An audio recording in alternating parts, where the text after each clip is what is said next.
cœur est l'un des muscles les plus imposants, mais c'est aussi la pompe de l'organisme, il aide à propulser le sang dans le corps. Ce processus respecte un rythme précis, quand celui-ci devient anormal, on peut parler de trouble cardiaque. Qu'est-ce qu'une crise cardiaque?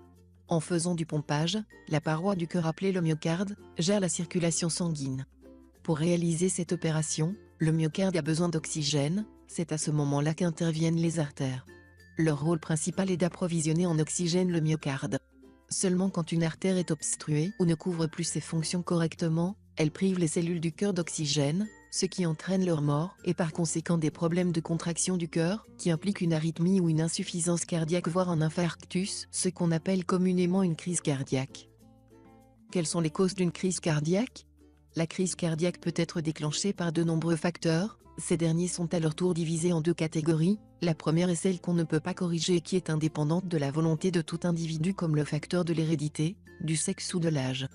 Quant à la seconde liste, elle est étroitement liée à notre hygiène de vie, voici quelques exemples. 1. Le tabagisme.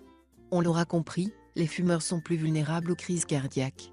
Une étude démontre que les fumeurs âgés de moins de 50 ans ont 8 fois plus de risque d'avoir une crise cardiaque que les non-fumeurs. 2. L'hypertension artérielle. Le flux sanguin dans le cas d'une hypertension artérielle est plus élevé que la normale. Ce phénomène dégrade l'état des parois des artères et favorise le dépôt de la plaque adipeuse provoquant petit à petit une obstruction partielle puis totale des artères, c'est ce qui déclenche la crise cardiaque. 3.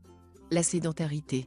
Avec le manque d'activité physique, le muscle du cœur perd son tonus et sa puissance de contraction, ce qui perturbe la propulsion de sang dans le corps, l'oxygénation des muscles et la récupération en cas de crise. 4. L'obésité abdominale, l'hypercholestérolémie et le diabète. Les réserves de graisse dans le ventre réduisent l'action de l'insuline, qui gère le taux de glycémie dans le sang.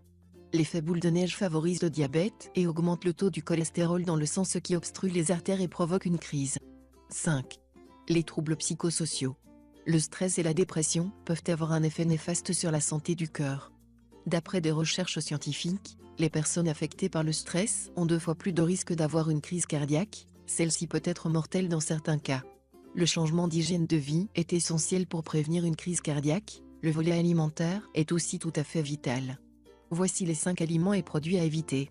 Il est recommandé d'adopter un bon régime alimentaire et d'éviter certains aliments.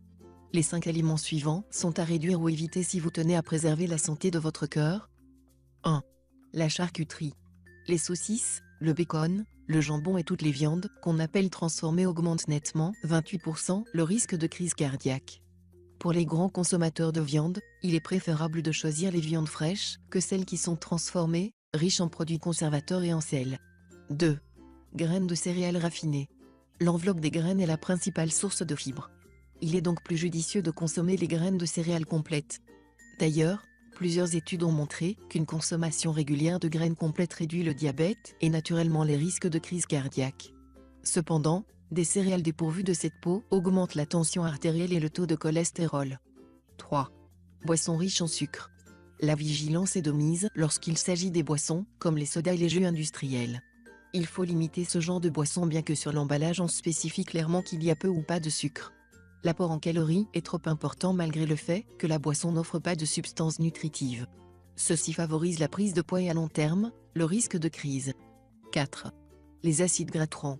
Ce type de graisse on le retrouve dans les graisses qu'on utilise dans les produits boulangers. Procédé par lequel les industries agroalimentaires visent à solidifier les matières grasses en modifiant leur structure moléculaire pour leur donner plus de résistance aux hautes températures et prolonger leur durée de conservation. Il est recommandé de limiter au maximum la consommation de ces produits car ce type de graisse augmente le taux du cholestérol. 5. Graisse saturée. La mayonnaise et la crème maigre sont les meilleurs exemples des sources de graisse saturée. Ce type de graisse peut augmenter le cholestérol dans le sang, qui provoque avec le temps une défaillance dans les artères coronariennes. En plus des produits alimentaires mentionnés, il est conseillé également de réduire, ou mieux encore,